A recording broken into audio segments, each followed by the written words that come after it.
어떤 드라마나 영화를 보면 마지막 회인데 확실하게 결론을 보여주지 않고 뭔가 끝난 것 같지 않게 종영하는 작품들을 종종 봅니다. 감독에 따라서 관객들에게 결론을 맡기기 위해서 의도적으로 결론을 내리지 않고 끝을 맺는 경우도 있겠지만, 이런 작품은 또 속편을 만들기 위해서, 다음 편을 만들기 위해서 완전히 끝난 것 같지 않게 끝을 맺는 그런 우리가 드라마나 영화를 보게 되어집니다. 예술의 세계에서도 미완성의 미학이라고 하는 말이 있습니다. 의도적으로 작품을 끝내지 않으므로 그 예술적 가치를 나타내는 경우를 말하는 것입니다. 음악가 슈베르트의 미완성 교향곡이라고 하는 작품이 있는데, 마지막이 없이 중간에 끝을 맺음으로 미완성 교향곡이라고 이름이 붙여졌다고 합니다. 슈베르트가 25살에 작곡을 했는데 그로부터 6년 뒤에 죽었다고 합니다. 그러니까 이 작품을 6년 동안 충분히 끝낼 수 있는, 완성할 수 있는 그런 시간이 있었음에도 불구하고 완성하지 않고 결국은 끝을 그렇게 맺게 되었다라고 하는 것입니다. 이유는 알 수 없지만 여튼 미완성 교향곡이라고 하는 제목으로 오늘날까지 명곡 가운데 하나가 되어진 것을 봅니다. 또 조각가였던 미켈란젤로도 많은 작품들을 미완성으로 남겨둔 그런 일들이 많다고 합니다. 의도적으로 작품을 미완성으로 남김으로 아름다움을 보여주고 있는 그런 예술 세계를 보게 되어집니다. 성경을 보면 대부분 끝을 맺는 것들이 상당히 분명한 내용들이 대부분입니다. 그런데 이 사도행전은 끝을 맺는 데 있어서 상당히 어색한 그러한 모습으로 끝을 맺게 되어지는 마지막 장면을 우리가 본문의 말씀을 통해서 보게 되어집니다. 사도 바울이 가택연금을 당한 상태에 많은 사람들이 사도 바울을 찾아왔고, 바울은 그들에게 하나님의 나라와 그리스도의 복음을 전했다. 이렇게 끝을 맺고 있는 것 같습니다. 그래서 뭔가 더 있을 것 같은데 누가는 여기서 이 사도행전을 상당히 어떤 급한 모습으로 마무리를 짓는 그런 것으로 우리에게 이 책을 오늘날 보여주고 있다고 하는 겁니다. 사도행전을 굉장히 오랜 시간 동안 지금 말씀을 함께 우리가 수요일마다 나누었습니다. 내용을 전부 다 우리가 기억할 수는 없죠. 설교를 한 저도 구체적이고 자세한 것들은 사실 기억하지 못하는, 이름이나 지명이나 이런 것들은 기억하지 못하는 부분들이 많이 있습니다. 그런데 사도행전의 흐름이 어떻게 흘러갔는가라고 하는 것은 아마 설교를 빠지지 않고 들으신 분들은 분명히 어떤 전체적인 줄거리 정도는 기억을 하고 있을 거라고 생각을 합니다. 사도행전은 이름 그대로 사도들의 행적이라고 그렇게 부를 수가 있겠습니다. 그래서 한자로 보면 불일사, 무리도, 단일행, 전할전, 이렇게 우리 성경에 사도행전이라고 그렇게 기록을 하고 있습니다. 그래서 주님의 제자들, 사도들이 세계 각처를 다니면서 복음을 전한 그런 전도 사역에 관한 내용들을 이 사도행전을 통해서 우리가 볼 수 있었습니다. 그래서 전반부는 베드로를 중심으로 한 그 12 제자들 중에서도 베드로와 요한이 중심이 돼서 예루살렘과 그리고 유대 내에 있는 그런 사람들에게 이제 교회를 세우고 또 복음을 전하는 그런 내용들이 기록이 되어져 있고, 그리고 이제 후반부에 들어서서는 사도 바울이 중심이 돼서 사도 바울을 돕는 동역자들, 대표적으로 바나바와 함께 전도 여행을 3차례 걸쳐서 다니면서 이제 아시아 지역과 그리고 유럽 지역에 복음을 전하는 그런 내용들을 사도행전에서 기록을 해주고 있습니다. 바울에게 있어서 간절하고도 또 변함없는 한 가지 소망이 있었다고 하면 그것은 땅 끝까지 이르러서 복음을 전하는 일이었습니다. 사도행전 1장 8절의 말씀처럼 바울은 땅 끝까지 이르러 복음의 증인되는 그런 삶을 살아가는 것을 소망으로 삼고 그 일을 위해서 전심으로 힘썼던 것을 보게 되어집니다. 상황으로 보면 굉장히 열악한 환경이죠. 요즘처럼 비행기가 날아다니고 인터넷으로 온 세계에 어떤 소식들을 접하는 그런 시대가 아니었습니다. 순전히 바다로 갈 때는 배를 타고 가지만 배를 타고 가는 것도 우리가 생각하는 것처럼 그렇게 낭만적인 것만은 아니라고 하는 거죠. 당시 배 하면 바람의 영향으로 움직이는 배이기 때문에 웬만한 사람들은 멀미도 많이 했을 것이고, 그리고 육지는 그냥 걸어 다니는 그런 거리입니다. 주로 소아시아에서 전도를 많이 했다. 소아시아라고 하면 지금의 터키를 말하는데, 터키 지역이 굉장히 큰 땅덩어리인데 큰 땅덩어리인 만큼 이 상황이 지금도 물론 많이 열악합니다. 그래서 걸어서 다니기에는 너무 힘들고 어렵죠. 차를 타고 3시간을 달려도 보이는 건 허허벌판, 아무것도 풀도 제대로 보이지 않는 그런 지역들이 많이 터키에 있는데, 그런 지역을 걸어서 육로로 다니면서 전도를 한다고 생각하면 굉장히 힘들고 어려운 거죠. 그럼에도 불구하고 바울은 하나님의 말씀을 땅 끝까지, 당시에는 이제 서바나, 그러니까 오늘날 스페인을 땅 끝이라고 생각을 했습니다. 그래서 이 서바나까지 가기 위해서 바울은 복음의 열정을 가지고 힘써 일하겠다. 로마서 15장에 너희가 나를 서바나로 보내주기를 바란다라고 로마 성도들에게 편지를 쓴 것을 봅니다. 로마서는 언제 기록했다고 했습니까? 3차 전도여행하는 과정에서 고린도 전서에서 머물면서 그곳에서 로마에 한번 가고 싶은 자신의 마음을 글로 먼저 보낸 거죠. 다시 반복해서 말씀을 드리면 로마를 가본 적도 없고 직접 가서 전도를 한 적이 없습니다. 그런데 이미 이 로마에는 많은 그리스도인들이 있었다고 하는 거죠. 상대적으로 로마의 정부로부터 상당히, 또 유대인으로부터 억압을 받고 핍박을 받았던 기독교, 그래서 그들에게 좀 더 신학적으로 정립시켜주기 위해서 이제 로마서를 기록을 했습니다. 그래서 로마서가 조금 어려운 그런 신학적인 내용들이 다소 포함이 되어 있죠.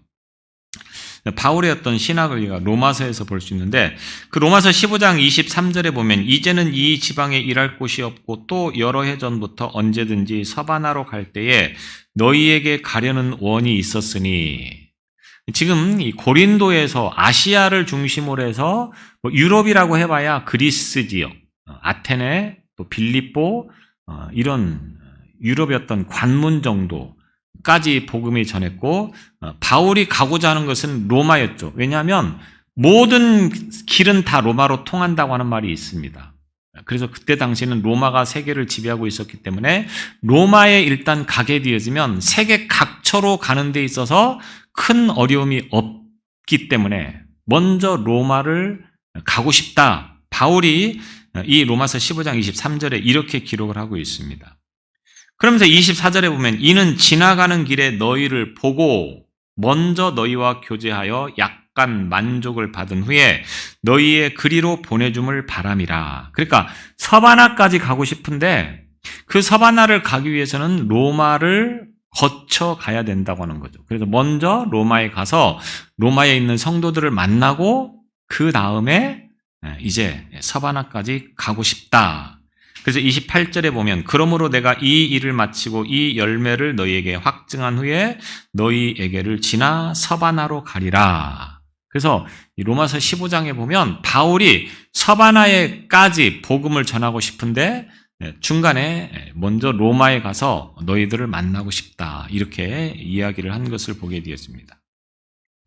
그래서 이 로마에 가서 이제 그들을 만나고 그 다음에 서바나까지 가고 싶은 이 바울이 그 복음을 전하고자 하는 열망 하나만으로 지금 최선을 다해서 전도자의 삶을 살아가고 있는데 어찌됐든 이 바울은 로마에 도착을 하게 되었다라고 하는 겁니다. 당시 세계에서 가장 명망이 있는, 그러니까 이름 있는 알려진 도시 하면 아테네와 그리고 로마가 되겠습니다. 아테네는 어떤 문화의 중심지가 되겠죠. 그래서 상당히 많은 철학자들이나 과학자들이나 지식인들이 이 아테네 출신들이 굉장히 많이 있습니다. 헬라 문명이죠, 소위 말해서. 그리스 문명. 그 다음에 로마는 어떤 정복, 힘, 세계를 지배하는 어떤 모든 정치적인 힘이 이 로마에 집중되어 있다 보니까 로마는 세계를 다니면서 로마화 시킨 그런 이 모형 형태들을 굉장히 많이 만들어 놨습니다. 그래서 그 세계를 정복하면 거기가 로마의 어떤 문화, 로마의 어떤 그런 것들을 도로 같은 것들도 보면 로마화한 그런 내용들을 많이 볼 수 있다고 하는 거죠. 그래서 이 아테네와 로마에 가서 복음을 전하면 이 복음이 세계 각처로 흩어지는 데 있어서 굉장히 유리하기 때문에 바울이 이와 같은 기회를 통하여서 이제 복음을 전하기를 힘썼다라고 이렇게 이야기를 하고 있습니다.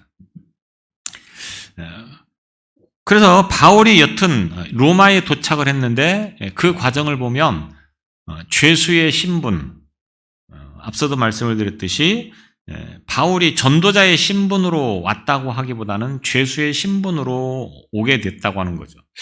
오히려 이것은 바울에게 있어서 더 유리한 측면이 사실 많이 있었습니다. 왜냐하면 곳곳에서 바울을 해하려고 하는 일들이 유대인들 사이에 지배적이었기 때문에 바울이 홀로 로마까지 가는 길은 결코 평탄하지 않았을 수도 있다고 하는 겁니다. 그런데 로마 군인들의 보호를 받으면서 결국 이 로마에까지 와서 황제에게 재판을 받기 위해서 로마로 온 게 이제 28장의 말씀을 통해서 우리가 이어진 말씀이었습니다. 24절 이후로 보면 우리가 지난주에 말씀드렸듯이 바울이 로마에 도착을 해서 감옥에 갇혔다. 우리가 이렇게 알고 있는데 감옥에 갇힌 게 아니고 어떤 집에 바울이 그곳에서 연금 상태, 구금 상태, 그러니까 집 밖으로는 나오지 못하지만 사람들이 바울의 집을 찾아가는 것은 허용이 되어지는 죄수의 신분이지만 죄수 아닌 듯한 그런 어떤 상태로 지나게 되었다고 하는 겁니다. 그래서 바울이 그곳에서 유대인 유력자들을 그 집으로 초청을 하게 되죠. 그런 다음에 자신의 어떤 지금까지의 과정을 설명해 주면서 그 과정에서 예수 그리스도에 대해서 복음을 전하게 되어집니다.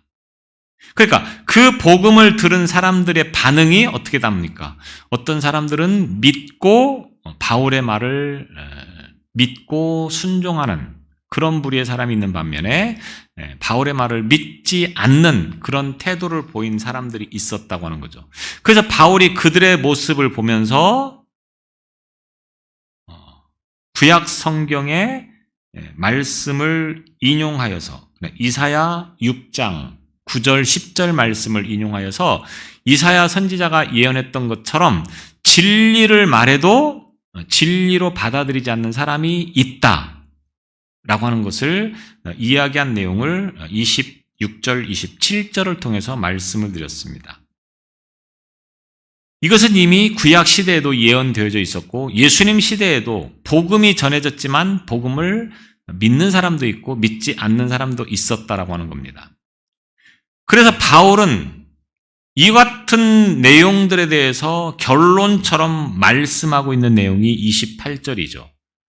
지난주에 시간이 조금 부족해서 28절을 말씀드리지 못했는데 28절의 내용은 연금된 상태에서 바울을 찾아온 이 사람들에게 강론을 마친 다음에 뭐라고 말을 합니까? 28절에 보면 그런즉 하나님의 이 구원이 이방인에게로 보내어진 줄 알라. 그들은 그것을 들으리라 하더라. 먼저 하나님이 유대인들에게 복음을 전하기를 원했고 그래서 예루살렘에서부터 복음이 출발을 했는데 유대인들의 많은 사람들이 그 예수를 믿지 않고 오히려 십자가에 죽인 거죠. 그러면서 그 예수를 따르는 추종자들도 같이 핍박을 하고 박해를 하는 과정을 우리가 볼 수 있었습니다. 바울도 그 유대인들에 의해서 재판을 받는 그런 지경에 이르게 되어졌고 또 죽을 위기도 수없이 여러 번 넘겼다라고 하는 겁니다. 그래서 하나님은 어떻게 했느냐? 그 복음이, 그 구원이 누구에게로? 이방인에게로 보내어진 것이다.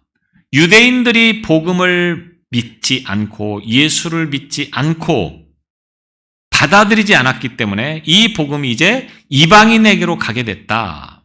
이렇게 말씀을 하고 있는 것입니다. 그러면서 29절에 없음이라고 했는데 그 29절에 보면 조그맣게 없음이라고 한 다음에 뭐라고 되어 있습니다. 1이라고 하는 숫자가 있고 그 성경 아래쪽에 보면 조그마한 글씨로 눈 나쁜 사람 보이지도 않는 아주 적은 글씨로 기록이 되어 있습니다. 그가 이 말을 마칠 때에 유대인들이 서로 큰 쟁론을 하며 물러가더라. 어떤 사본에는 이 29절 말씀이 있고 또 우리가 보는 이 성경 사본에는 이 내용이 없기 때문에 없음이라고 기록을 해놨다고 하는 겁니다. 근데 29절 이 말씀은 유대인들이 서로 구원의 은혜를 거부하면서 이방인에게 구원의 은혜가 전해졌다고 한 것에 대해서 옳다라고 하는 사람이 있고 이것은 이단이다. 예수교는 이단이다 라고 말하는 사람들도 있으면서 서로 논쟁이 오고 갔다 이런 말이 되겠습니다. 예수님께서 마태복음 10장 34절 이하로 보면 내가 화평을 주러 온 것이 아니라 검을 주러 왔다 이렇게 말씀을 합니다. 이게 무엇을 의미하는 것입니까? 예수님께서 화평을 주러 온 것이 아니고 검을 주러 왔다. 이 말은 싸움이 일어난다, 서로 논쟁이 일어난다, 다툼이 일어난다 이런 의미 아니겠습니까? 복음 자체가 논쟁을 일으키고 다툼을 일으키는 내용이라고 하는 것이 아니라 이 복음을 거부하는 자들에 의해서 반대에 부딪히는 일들이 있을 것이라고 하는 겁니다. 그래서 믿지 않는 사람과 믿는 사람이 종교적인 문제를 이야기하면 서로 가족들 간에도 죽일 듯이 막 덤비면서 이야기하는 그런 내용들을 보게 되어집니다. 그래서 예수 믿어야 구원 받는다. 믿는 우리들이야 이 말이 굉장히 자연스럽게 우리 가운데 흡수되어져 있지만 믿지 않는 사람들에게는 굉장한 거부감을 일으킨다고 하는 거죠. 그래서 가족 간에도 서로 이 문제로 인하여서 불화하게 되어지는 일들이 참 많이 일어나고 있습니다.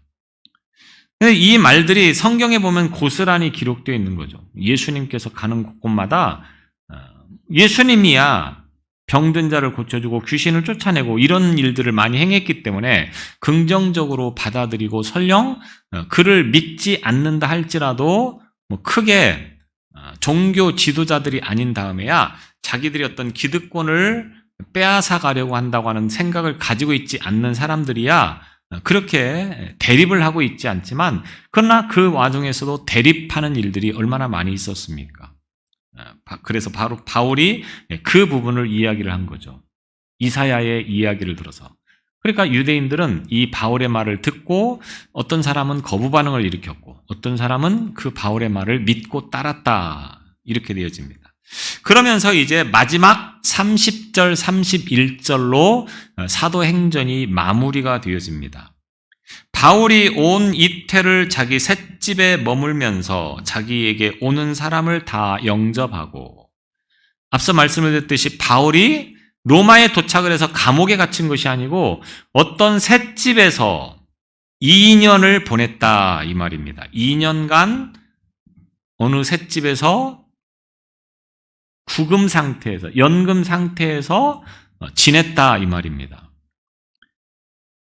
그런데 이 과정에서도 사람들을 불러서 수시로 바울을 보필하는 사람들도 있었을 것이고, 또 바울을 만나고 싶어하는 사람들이 있었으면 그 바울을 만나러 얼마든지 올 수 있었다고 하는 겁니다. 그래서 바울을 찾아오는 사람들에게 바울은 계속해서 복음을 전했다라고 하는 겁니다. 그래서 바울은 전도자로서 어떻게 살았는가라고 하는 것을 이 말씀에서도 여실히 보여주고 있음을 보게 되어집니다. 온 이태, 바울이 가이사랴에서 약 2년 동안 수감되어 있었던 것을 우리가 24장을 통해서 볼 수 있었는데, 여기서 로마에 와서도 역시 2년여 동안 연금 상태에서 이제 지낸 것을 보게 되어집니다. 그래서 이 2년간 셋집 생활을 했다.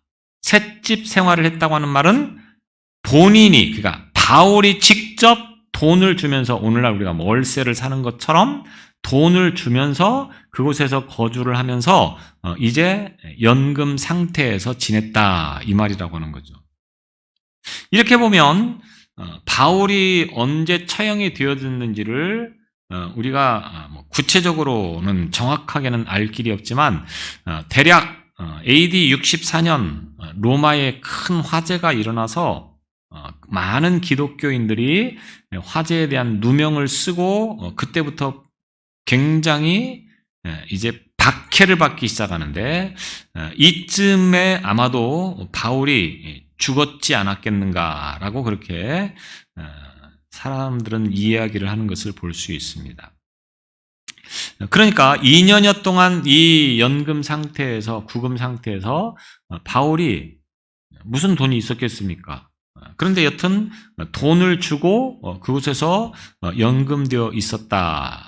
이렇게 볼 때에 많은 바울을 추종하는 사람들이 이 바울의 셋돈을 대신, 월세를 대신 지불해주는 그런 일들이 있었을 거라고 봅니다. 특별히 이 바울에게 빌립보 교회가 헌금을 보낸 내용을 빌립보서 4장 18절에 보면, 로마에 있는 이 바울에게 빌립보 교회가 헌금을 해서 가져다 준 그런 기록이 있는데, 이런 어떤 도움을 받아서 바울이 그곳에서 지내면서 사람들에게 복음을 전하는 일을 게을리하지 않았다라고 하는 것입니다. 그래서 영접하고, 자기에게 오는 사람을 영접하고, 바울을 찾아온 사람들에게 이제 그 바울이 복음을 전하면서 대신 그들이 이제 바울에게 어떤 물질적인 도움과 후원을 했을 것이라, 이렇게 우리가 추측을 해볼 수가 있겠습니다. 그러면서 그들에게 복음을 전했는데 어떻게 전합니까? 하나님의 나라를 전파하며 주 예수 그리스도에 관한 모든 것을 담대하게 거침없이 가르치더라. 바울이 전한 복음은 딱 두 가지입니다. 하나님 나라와 예수 그리스도. 그러니까 천국과 그 다음에 예수 그리스도를 믿어야 천국을 간다. 이것이 바울의 전하는 복음의 핵심이라고 하는 것입니다. 우리가 전도를 한다고 하는 것을 굉장히 어렵게 생각할 필요는 없습니다. 물론 상황에 따라서 달라야 되겠지만, 우리가 어떤 나가서 모르는 사람에게 전도를 할 때는 단 두 마디면 됩니다. 예수 믿고 구원 받으세요. 이거면 끝난다고 하는 겁니다. 그 사람이 그 말을 듣고 좀 속된 표현으로 개무시를 하든 어떤 아무런 반응을 보이지 않든 그 문제는 우리 문제가 아니라고 하는 거죠. 우리는 단지 그냥 그 복음을 전하는 것이고 거기에 대한 결론은 하나님이 하시는 거라고 하는 겁니다. 그렇기 때문에 지난주에도 말씀드렸듯이 우리가 그 복음을 전한 것에 대한 결과에 대해서 신경을 쓰지 말고 우리는 누구에게나 복음을 전해야 된다고 하는 겁니다. 물론 이 앞서 말씀드렸듯이 전도하는 것도 상황에 따라서 조금 다르죠. 오랫동안 관계를 맺으면서 지속적인 어떤 관계를 맺는 사람들에게 있어서는 굳이 예수 믿고 구원 받으세요라고 하는 말보다는 다른 방식으로 접근하는 것도 상당히 유리하고 도움이 될 부분도 있습니다. 그런데 우리가 오랫동안 관계를 맺는 사람이 아니고 잠깐 스쳐 지나가는 사람들이라고 하면 바로 그들에게 예수 믿고 구원 받으세요. 이 말이 가장 핵심이고 이 말이 꼭 전도의 어떤 핵심이라고 하는 것을 바울은 우리에게 이렇게 말을 해주고 있습니다. 바울은 이렇게 자신들을 끊임없이 찾는 사람들에게 담대하게 하나님의 나라와 또 예수 그리스도에 대한 것들을 전파하며 가르치게 되어집니다. 전파했다, 가르쳤다 라고 하는 것을 보면 복음 전도의 가장 기본적인 두 가지 사항으로서 믿음을 심어주는 기능과 그 믿음 안에서 성장하고 성숙하게 하는 기능을 말하는 거죠. 그래서 복음은 전하는 사람이 있고 또 그 복음 전한 사람을 잘 관리해주고 그들의 믿음이 성장할 수 있도록 돕는 역할을 하는 것도 전도의 일종이라고 하는 겁니다. 그래서 기초적인 전도를 하는 것도 중요하고 또 교회 안에 찾아온 그런 사람들에게 이와 같이 성장할 수 있도록 성숙할 수 있도록 굉장히 중요한 거죠. 전도도 누가 했느냐에 따라서 달라지는 것을 봅니다. 가끔 한 번씩 보이는 사람이 전도하면 그 전도된 사람도 가끔 한 번씩 보입니다. 그런데 처음부터 열심히 하는 그런 사람들이 전도를 하면 그 사람의 영향을 아무래도 많이 받는다고 하는 거죠. 그래서 이 전도의 방법도 상황에 따라서 방법에 따라서 굉장히 달라져야 되겠지만 전파하는 것과 가르치는 이 일을 우리가 늘 잊지 않고 감당하면서 나아갈 수 있어야 된다고 하는 겁니다. 그런데 이 일을 하는 데 있어서 금함이 없었다라고 그렇게 거침없이 가르쳤다라고 그렇게 말씀을 하고 있습니다. 많은 성경학자들이 바울이 로마에 투옥되어진 2년 동안 이제 이와 같이 전파하고 또 가르치는 일들을 하기도 했지만 또 그 과정에서 서신서들을 각 교회와 사람들에게 보낸 그런 기록을 우리가 볼 수 있는데 그것을 우리가 소위 옥중서신이라 이렇게 표현을 합니다. 그러니까 옥에 갇혀서 기록된 서신이다.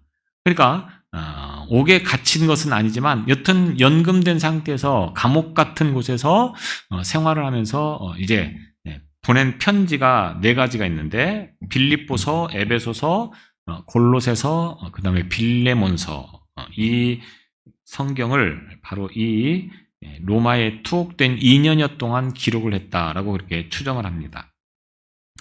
빌립보서 같은 경우는 바울이 빌립보 교회로부터 물질적인 후원을 받은 후에 기록을 한 것이라고 봅니다.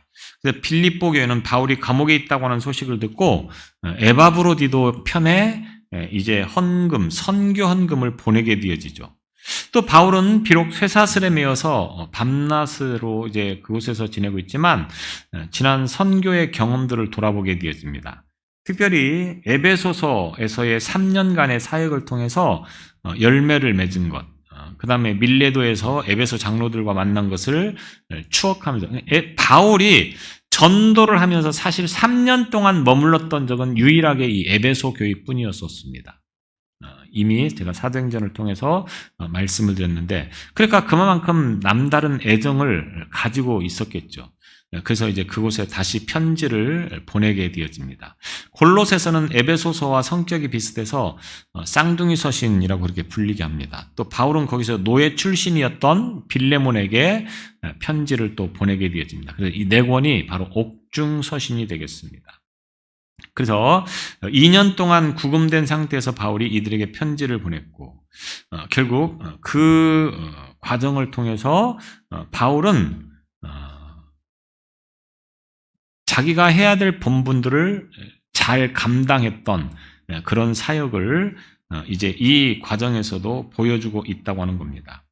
바울은 일반적인 사람들이 평생 경험하지 못할 다양하고 심각한 삶의 위기 가운데서 주님을 경험하고 그때 만난 그 주님의 은혜로 인하여서 전도자가 되어서 평생, 남은 그 평생을 이같이 전도하는 일에 총력을 기울였던 것을 봅니다.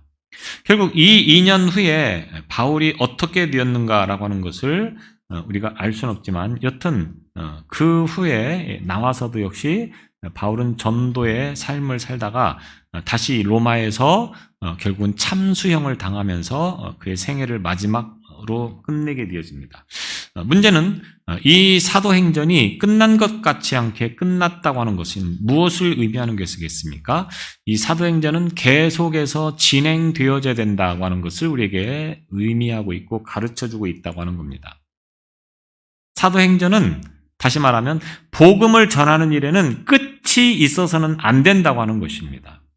비록 바울은 육신의 어떤 한계로 인하여서 여기까지 전도자의 삶을 살았지만 그렇다고 해서 복음 전도가 멈춰진 것은 아니죠. 그 이후로도 계속해서 복음은 오늘날 우리에게까지 흘러오게 되었다고 하는 겁니다. 저와 여러분이 예수를 믿을 수 있도록 이 모든 것들이 여기까지 오는 과정들을 통하여서 우리가 알 수 있는 것은 뭡니까? 누군가가 이 일을 하지 않으면 또 이 일을 방해하기 위해서 얼마나 많은 권력과 공권력들이 핍박을 하고 박해를 했습니까? 우리나라도 일제 36년이나 또 공산당 치하에서 얼마나 많은 그리스도인들이 피 흘리면서 교회를 지켰는지 모릅니다. 보이는 어떤 힘으로 아무리 교회를 문 닫게 하고 아무리 성경책을 불태운다 할지라도 우리 속에 있는 이 복음만큼은 그 전도되어지는 것들이 멈춰지지 않고 계속되어져야 된다고 하는 것을 오늘 저자 누가는 우리에게 말씀하고 있다고 하는 겁니다. 그러니까 사도행전 29장은 오늘 누가 쓰는 겁니까? 사도 바울 이후에 전도자들이 이 사도행전 29장을 계속해서 기록해 나가고 있다고 하는 겁니다. 그리고 오늘도 저와 여러분들이 이 사도행전 이후의 말씀들을 계속해서 진행시켜 나가야 된다고 하는 것을 우리가 이 말씀을 통해서 기억해야 된다고 하는 겁니다. 그래서 이 시대에 바울은 저와 여러분 같은 사람들을 하나님께서 부르셔서 복음의 메인자로 사용을 하고 있다고 하는 것을 다시 한번 기억하면서 이 바울의 복음 전도가 오늘 우리를 통하여서 계속되어져야 된다고 하는 것. 그래서 우리는 바울처럼 다른 사도들과 초대교회 성도들처럼 우리가 가야 할 전도지, 그곳이 어디가 되었던, 그건 집 안이 될 수도 있고, 우리 동네가 될 수도 있고, 땅끝이 될 수도 있고, 어디가 될지는 모르겠지만, 여튼 우리는 이 바울의 일들을 계속해서 이루어 나가야 된다고 하는 것입니다. 교회의 존재의 목적 가운데 하나가 뭡니까? 바로 이 복음을 전하는 것에 있다고 하는 겁니다. 그것이 때로는 기도가 되기도 하고 때로는 우리가 직접 나가서 전하는 전도가 되기도 하고 때로는 물질적인 후원이 되기도 하고 여튼 어느 식으로든 이 사도행전의 29장 이후의 역사는 계속해서 우리가 기록해 나가야 된다고 하는 것을 기억하면서 오늘 저와 여러분에게 맡겨진 이 사명 앞에서 게으르지 않고 이 사명을 완성시켜 나가는 그런 오늘 저와 여러분이 될 수 있기를 바랍니다. 기도하겠습니다. 하나님의 거룩한 복음의 역사는 시대와 상관과 어떤 형편과 환경에 머물지 않고 계속해서 이루어져 가야 된다고 하는 것을 우리가 다시 한번 깨닫게 하여 주시니 우리로 하여금 바울이 이루지 못하였던 그 복음 전도를 계속해서 이루어 나가는 삶이 되도록 인도하여 주옵소서. 우리에게 이 힘을, 은혜를, 능력을 더하여 주셔서 우리로 하여금 주어진 사명을 충성스럽게 감당하기에 부족함이 없도록 인도하여 주옵소서. 예수님 이름으로 기도드리옵나이다. 아멘.